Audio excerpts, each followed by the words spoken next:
Kindly subscribe my channel and hit on the bell icon for further notification. Hello friends, मैं SN Choubey आपके इस सबसे बेहतरीन channel MS coaching institute में आपका फिर से स्वागत करता हूं। दोस्तों, आज मैं लाइट लेसन का पार्ट नंबर 28 पढ़ाने जा रहा हूं, जिसमें मैं आपको लेंस में इमेज फॉर्मेशन जो बनते हैं उनके लिए जो बेसिक रूल्स होते हैं जिन्हें हमें जानना बहुत जरूरी है, आज मैं उनके बारे में आपको बताऊंगा।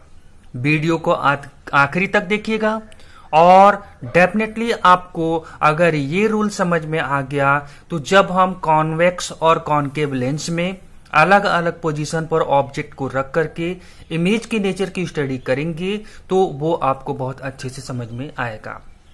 दोस्तों, ये रूल्स अलग अलग पोजीशन पे इमेज फॉर्मेशन के नेचर की स्टडी, ये सारे चीजें आप ऑलरेडी मिरर में भी पढ़ चुके हैं। स्फेरिकल मिरर जब मैंने आपको पढ़ाया था वहां पर भी मैंने आपको बताया था। ठीक उसी से मिलता जुलता सारा स्टडी हमको यहां पर भी करना है, या आप बोल सकते हैं जस्ट लाइक दैट हमको यहां पर भी स्टडी करना है। तो आइए देर किस बात की, शुरू करते हैं। बहुत ही छोटा सा हमारा ये वीडियो है और देखिएगा आखिरी तक जरूर, क्योंकि ये आपको नेक्स्ट वीडियो जब मैं आपको बनाऊंगा तो उसमें आपको बहुत हेल्प मिलने वाला है। रूल नंबर 1 ये बोलता है, rays which are parallel to the principal axis after refraction will pass through the principal focus in convex lens and will appear to be coming from principal focus in concave lens। क्या बोलता है, बहुत ही simple सा rule है। अगर ये हमारा क्या कॉन्वेक्स लेंस है, ये हमारा क्या है प्रिंसिपल एक्सिस है, ठीक है। ये जो हमारा लाइन पूरा जा रहा है दैट इज प्रिंसिपल एक्सिस, ठीक है। तो ये प्रिंसिपल एक्सिस है, इनके पैरेलल में अगर लाइट रे इंसिडेंट होता है तो जब ये एक मीडियम से दूसरे मीडियम में जाता है तो रिफ्रैक्शन होगा। सपोज दैट ये ईयर था और ये हमारा लेंस क्या है, कांच का बना हुआ सपोज दैट है, तो ये क्या होगा, रिफ्रैक्शन होना ही एक मीडियम से दूसरे मीडियम में जाने पर। तो ये जब रिफ्रैक्ट होते हैं तो प्रिंसिपल एक्सिस के पहले जो पैरेलल चल रहे थे अब वो बेंट होकर के कहां से होकर के जाएंगे, फोकस से होकर के जाएंगे, या उसी को हम प्रिंसिपल फोकस से बोल सकते हैं। प्रिंसिपल फोकस से होकर के जाता है, ठीक है। सेम कॉनकेव में क्या होता है, ये हमारा क्या है, प्रिंसिपल एक्सिस के पैरेलल में रेज जा रहा है। ये प्रिंसिपल एक्सिस यहां पर है, ठीक है, जैसे यहां पर था वैसे यहां पर भी है। तो ये प्रिंसिपल एक्सिस के ठीक पैरेलल में रेज इंसिडेंट हो रहा है। अब कॉनकेव लेंस क्या होता है, नेचर का डाइवर्जिंग होता है, डाइवर्ज करता है। तो ये तो रियल में डाइवर्ज हुआ, लेकिन जब इसको पीछे मिलाया गया तो ये कहां से मिलता हुआ दिखाई दिया, फोकस से मिलता हुआ दिखाई दिया। इसीलिए जब रियल में कोई चीज नहीं होता है, मैंने आपको मिरर में भी बताया था, तो वहां अपीयर ऐसा लगता है, अपीयर होना मतलब रियल में नहीं है, अपीयर हो रहा है कि ऐसा लग रहा है। तो सेम चीज है, will appear to be coming from principal focus in concave lens. Concave lens में ये फोकस से होता हुआ नजर आएगा। मतलब सिंपल सा चीज है, पैरेलल रेज है, चाहे कॉनकेव हो चाहे कॉन्वेक्स हो, वो प्रिंसिपल फोकस से होकर के जाएगा कब, आफ्टर रिफ्रैक्शन। इसमें देखिए रियल में जा रहा है, इसमें अपीयर होता हुआ जा रहा है, ठीक है दोस्तों। रूल नंबर 2 जस्ट अपोजिट होता है रूल नंबर 1 का। अगर पैरेलल था प्रिंसिपल एक्सिस के तो कहां से होकर के गया, फोकस से होकर के गया। अगर मैं उल्टा बोलूं, ये अगर फोकस से ही रेज होकर के जाए तो रिफ्रैक्शन के बाद क्या होगा, तो अपोजिट उसका क्या हो जाएगा, it will be parallel to the principal axis. देखिए रूल नंबर 2 वही है। A ray of light passing through the first focal point in case of convex lens और appearing to meet at focal point in case of concave lens is refract होगा, और refract होकर क्या होगा, parallel to the principal axis. अगर a ray of light passing through the focal point, आप ये confuse हो रहे हैं तो इसको छोड़ दीजिए, फोकल पॉइंट से होकर के जा रहा है। ये देखिए कॉन्वेक्स लेंस है हमारा, इस कॉन्वेक्स लेंस में ये रे ऑफ लाइट इंसिडेंट हो रहा है, एरो आपको इंडिकेट कर रहा है, ठीक है। तो ये आ रहा है रे इंसिडेंट हुआ, ठीक है। किससे होकर के इंसिडेंट हो रहा है, फोकस से, या फर्स्ट फोकल पॉइंट आप बोल सकते हैं, ठीक है। इनसे होकर के गया, जब इनसे होकर के गया एक मीडियम से दूसरा मीडियम, लेंस सेकेंड मीडियम हो गया, रिफ्रैक्शन होना ही होना है। रिफ्रैक्शन के बाद क्या होगा, it will be parallel to the principal axis. ये हमारा क्या है, प्रिंसिपल एक्सिस है, तो ये उसके पैरेलल हो जा रहा है। Just opposite to the first rule याद रखिएगा। फर्स्ट रूल में पैरेलल रेज इंसिडेंट हो रहा था और रिफ्रैक्शन के बाद क्या हो जा रहा था, फोकस से होकर के जा रहा था। सेकेंड जो रूल है उसमें क्या होगा, फोकस से होकर के जाएगा, तो after refraction it will be parallel to the principal axis. और यहां पर अपीयर होगा, ठीक है, और appearing to meet at focal point. यहां पे देखिए ये रे इंसिडेंट हुआ, ठीक है। अब ये क्या हुआ, आफ्टर रिफ्रैक्शन ये क्या हो गया, पैरेलल हो गया, किसके, इस प्रिंसिपल एक्सिस के, इस प्रिंसिपल एक्सिस के क्या हो गया, पैरेलल हो गया। अब ये पैरेलल हुआ, इसका मतलब कहीं ना कहीं आपने जब इस लाइट रे को आगे बढ़ाया, मिलाया कि कहां से इंसिडेंट होते हुए जा रहा था, तो पाया आपने फोकल पॉइंट, जिसको हम F2 यहां पर रिप्रेजेंट किया हुआ है, ठीक है। दोस्तों कंफ्यूज मत होइएगा, कुछ राइटर्स क्या करते हैं, इसको F1 इसको F2 मानते हैं, ठीक है।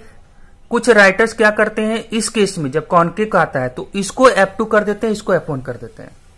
तो आप कंफ्यूज मत होइएगा, एनसीईआरटी बेस पर आप स्टडी कर रहे हैं, एनसीईआरटी में आपको F1 F2 ऐसे मिलेगा, इसीलिए आप इस तरह से ही इसको याद करिए, कंफ्यूजन बिल्कुल भी नहीं होगा। एक चीज को लेकर चलिए, एनसीईआरटी को ही आप एक्सेप्ट करते हुए चलिए, हमको वही लेकर के चलना है, ठीक है।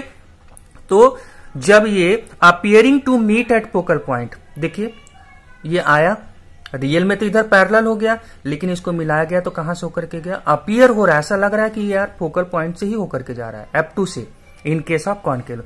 इसमें तो रियल में होकर के आ रहा है, कॉन्वेक्स में, ठीक है। तो क्या हो गया, refracted parallel to the principal axis के पैरेलल हो गया।